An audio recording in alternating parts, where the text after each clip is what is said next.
few moments later.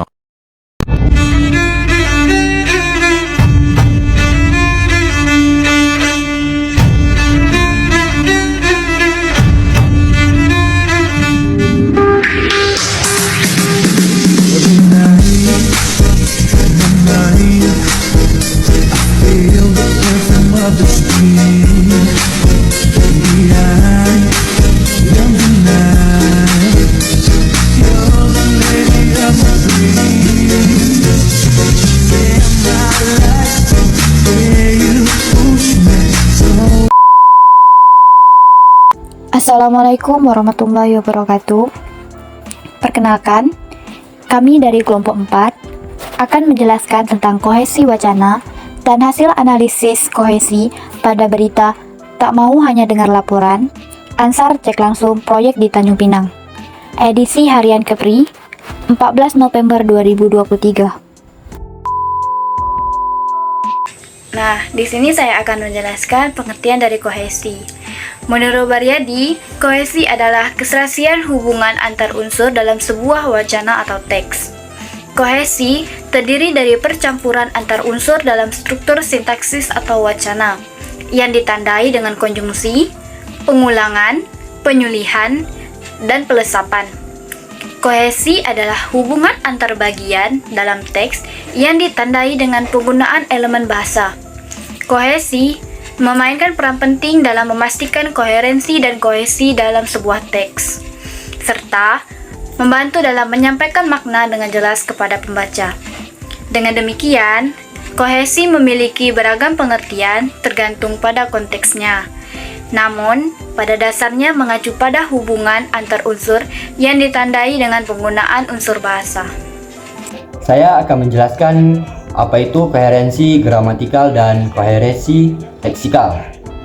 Nah, kohesi gramatikal dalam wacana adalah relasi semantik antar unsur bahasa yang ditandai oleh gramatikal, yaitu alat bahasa yang berkaitan dengan tata bahasa.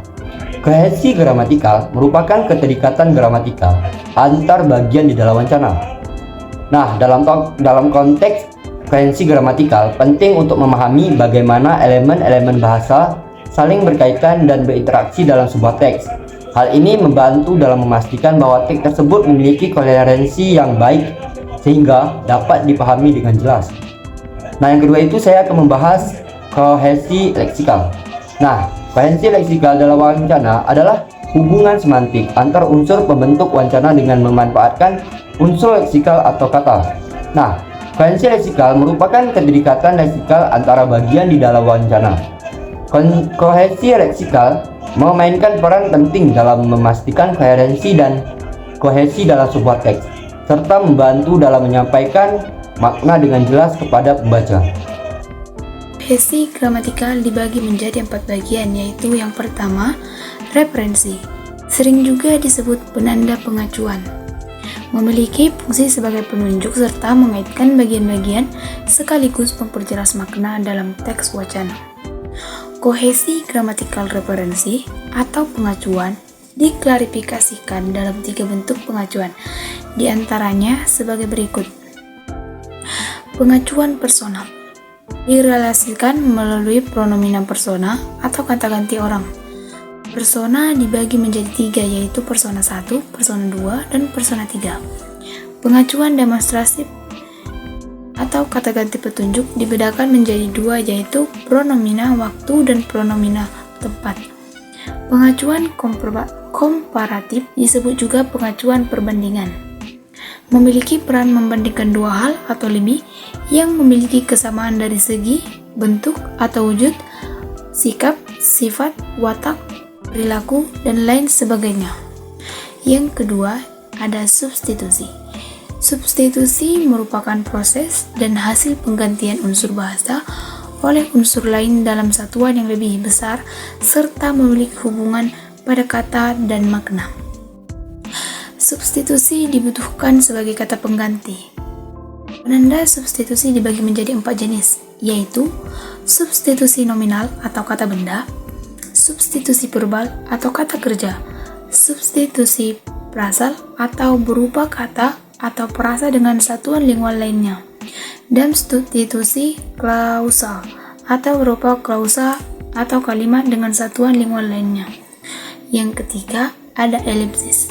Elipsis merupakan proses penghilangan kata atau satuan-satuan bahasa lain berfungsi untuk membentuk kepaduan dan membentuk kalimat efektif. Bentuk atau unsur yang dilepaskan dapat diperkirakan wujudnya dari konteks bahasa atau konteks luar bahasa. Yang terakhir ada konjungsi.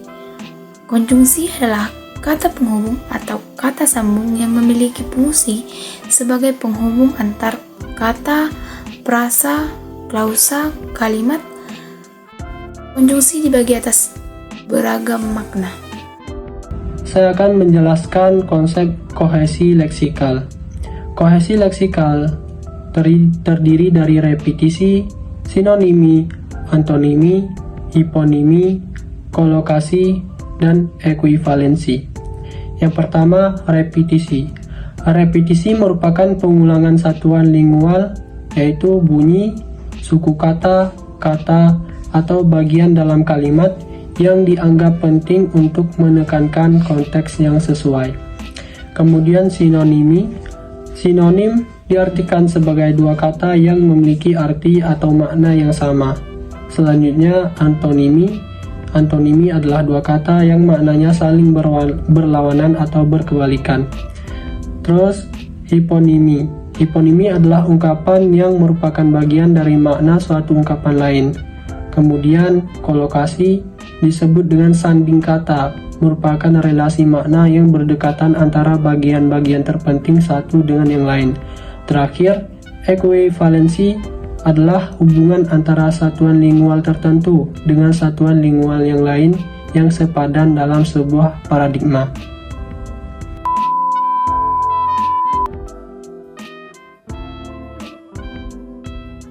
Tak mau hanya dengar laporan, Ansar cek langsung proyek di Tanjung Pinang, Harian Kepri edisi 14 November tahun 2023. Tanjung Pinang, HK Gubernur Kepri, Ansar Ahmad memastikan sejumlah proyek Pemprov Kepri di Kota Tanjung Pinang tahun anggaran 2023 ini sudah sesuai dengan rencana. Hal itu disampaikan Ansar di sela peninjauan sejumlah proyek di Kota Tanjung Pinang, Senin 13 November tahun 2023 di Pulau Penyengat. Adapun proyek yang ditinjau Ansar yaitu pembangunan Jalan Lingkar Gurindam 12, Gedung Dekranasda, Gedung Lam Kepri, dan penataan kawasan kota lama, termasuk pembangunan Jalan Tanjung Sebauk Senggarang Kelenteng dan pembangunan jalan di Pulau Penyengat. Alhamdulillah, semuanya berjalan lancar sesuai progres, katanya. Ansar menyampaikan, peninjauan tersebut untuk memastikan agar proyek yang dikerjakan dengan APBD dan APBN itu bisa berjalan sesuai rencana dan rampung tepat waktu. Ini sudah menjelang akhir tahun. Saya tidak mau hanya sekedar mendengar laporan, tapi mau melihat langsung kondisi di lapangan, paparnya. Ansar menjelaskan, khusus untuk pembangunan Jalan Tanjung Sebauk Senggarang Kelenteng 1,4 km, pembangunannya merupakan kolaborasi antara BP Tanjung Pinang dengan Pemprov Kepri. Untuk pembangunan jalannya dilakukan oleh BP Tanjung Pinang, sedangkan Pemprov Kepri membebaskan lahan untuk pembangunan jalan tersebut. Kita doakan jalan ini bisa segera tersambung, dan berikutnya kita bisa membangun akses jalan masyarakat di daerah lainnya, pungkasnya. Kar. Selanjutnya, saya akan melanjutkan pembacaan hasil analisis kohesi suatu wacana yang dilakukan oleh kelompok kami. Saya akan melanjutkan hasil analisis kohesi gramatikal pada wacana berita yang telah kami pilih. Yang pertama adalah referensi. Analisis kohesi gramatikal referensi pada berita tak mau hanya dengar laporan, Ansar cek langsung proyek di Tanjung Pinang. Harian Kepri edisi 14 November 2023 berhasil ditemukan. Pada bagian 5, 7, dan 10 terdapat referensi persona, di mana pada katanya, paparnya, pungkasnya merupakan kohesi persona 3, dan saya, kita merupakan persona 1. Pada bagian 1, 2, 3, 4, dan 8 terdapat referensi demonstratif, di mana pada kata Kota Tanjung Pinang, Pulau Penyengat, Jalan Lingkar Gurindam, Kota Lama, Tanjung Sebauk Senggarang, Kelenteng, Senin 13 November 2023 merupakan referensi demonstratif pronomina, tempat, dan waktu. Demikianlah pembacaan hasil analisis kohesi gramatikal pada wacana berita tak mau hanya dengar laporan. Ansar cek langsung proyek di Tanjung Pinang. B. Substitusi. Analisis kohesi gramatikal pada berita tak mau hanya dengar laporan. Ansar cek langsung proyek di Tanjung Pinang. Berhasil ditemukan pada bagian pertama dan kedua berdasarkan analisis kutipan berikut. Gubernur Kepri Ansar Ahmad memastikan sejumlah proyek Pemprov di Kepri di Kota Tanjung Pinang tahun anggaran 2023 ini sudah sesuai dengan rencana. Hal itu disampaikan Ansar di sela peninjauan sejumlah proyek di Kota Tanjung Pinang Senin 13 November 2023 di Pulau Penyengat. Kata memastikan di kalimat pertama mengalami penggantian di kalimat selanjutnya, yaitu kata hal itu. Pergantian kata memastikan menjadi kata hal itu merupakan jenis substitusi verba.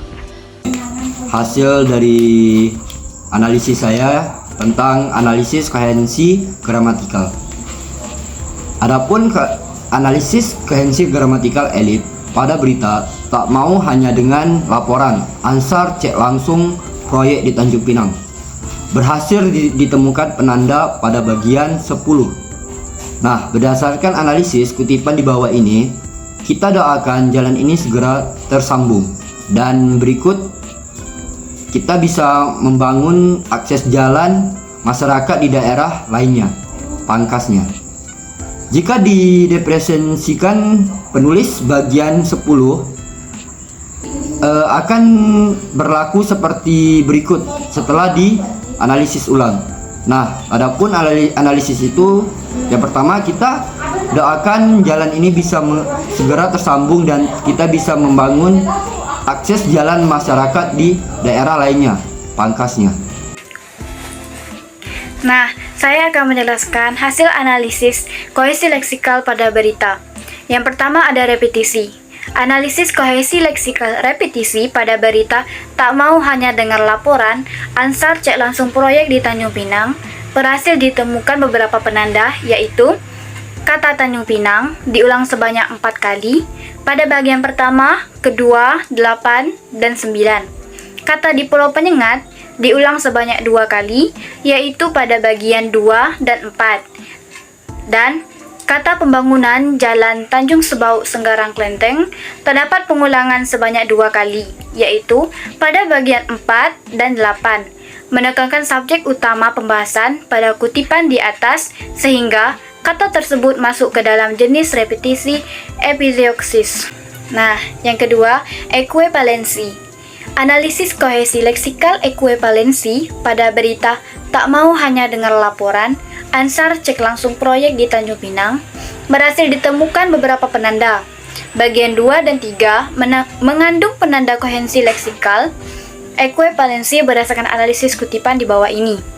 Hal itu disampaikan Ansar di sela peninjauan sejumlah proyek di Kota Tanjung Pinang, Senin 13 November 2023 di Pulau Penyengat.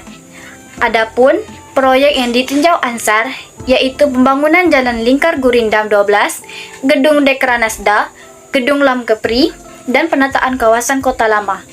Nah, kata ditinjau dan peninjauan merupakan kesepadanan kata karena peninjauan berasal dari kata dasar tinjau.